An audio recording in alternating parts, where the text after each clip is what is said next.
and welcome back to my program.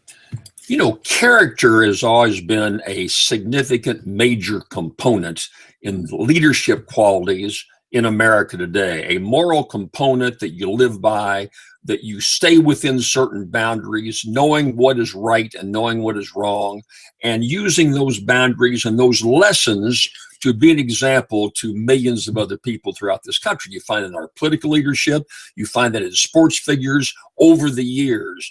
Joe DiMaggio, the great Yankee outfielder, the big star there, I mean, noticed so much for his character. And you go through leadership over these years, and it's such an important component. And quite frankly, it's what de Tocqueville wrote about when he was writing essays about America, when he talked about American exceptionalism, the special character traits that make us such a unique country and make us so revered throughout the rest of the world.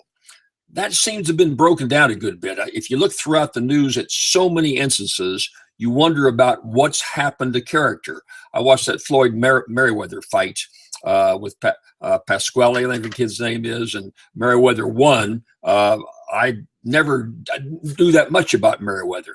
But now I find out that he's had 7 different assault charges brought against him for battering women in his life. Remember John Oliver, the comedian who's on, I think, one of the comedy shows, said he's a woman battering human landfill, is what he said about Mayweather. This great leader that made $150 million, supposed to be an example for our kids. That's the example he shows. Look at the NFL. We watch Sundays on the football games, the NFL, and look at the examples, the sexual battery charges involving a number of the players. Ray Rice, seeing that terrible video of him just beating his girlfriend and dragging her out of the elevator, gets a 2-game suspension. Adrian Peterson beating up on his kid, gets a couple of game suspension. We just kind of dismiss it. Well, you know, they're superstars, but that's the character.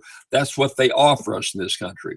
Then we had the NFL draft. The first draft choice is this kid Winston from Florida State. There's some kind of a major cover-up down there involving rape charges against him. He was guilty of theft. So many problems that show lack of character, and he's the #1 draft choice in the NFL.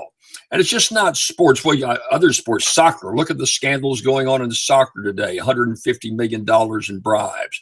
Then you go into government. Look at the IRS, the scandals there. You wonder what has happened to character in this country today. It's such an important component of our lives. You look at Wall Street, the banks up in Wall Street, how Wall Street has ripped off the American public, and yet the politicians just give them a slap on the wrist because they pour in hundreds of millions of dollars of campaign contributions into the coffers of these various politicians.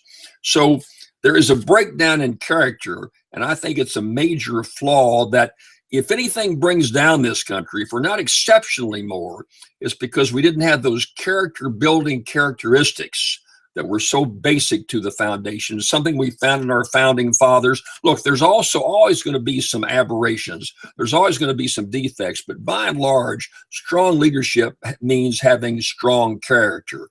And unfortunately, in so many instances, we don't have that character today. We need more of it. We need it in Major League Baseball, where you have all the steroids that are being used.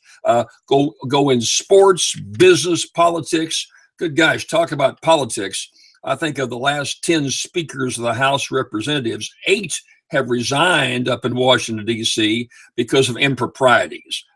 It just goes on and on and on. And that's the problem in America today. I think a big part of it, having the leadership we need, having the character to lead this country, and being an example to our young people who are going to be the leaders of tomorrow. I'll be right back.